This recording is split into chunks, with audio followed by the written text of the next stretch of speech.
విచారణకు పిలిచినా వస్తామని చెప్పినా ఇది మూడోసారి పిలవడం 3 సార్లు కాదు 30 సార్లు పిలిచినా విచారణకు సహకరిస్తాం. మా మీద కేసులు బనాయించి మమ్మల్ని ఇబ్బంది పెట్టి కమిషన్లు వేసి మమ్మల్ని ఏదో ఇబ్బంది పెట్టినంత మాత్రాన వేధించినంత మాత్రాన ప్రజల తరపున ప్రశ్నించడం బంద్ చేస్తామనుకుంటే అది కాంగ్రెస్ ప్రభుత్వం యొక్క అవివేకం అజ్ఞానం అవుతుంది తప్ప ఇంకోటి కానే కాదు. పెద్దలు కేసీఆర్ గారిని పెద్దలు హరీష్ రావు గారిని కాళేశ్వరం కమిషన్ ముందు కూర్చోబెట్టి మీరు పైశాచికానందం పొందొచ్చు.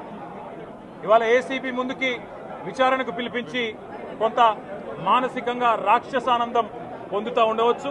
అవసరమైతే అరెస్ట్ కూడా చేస్తారు కావచ్చు. కానీ ఒకటి పక్క తెలంగాణ కోసం గతంలోనే జైలుకు పోయి వచ్చిన వాళ్ళం.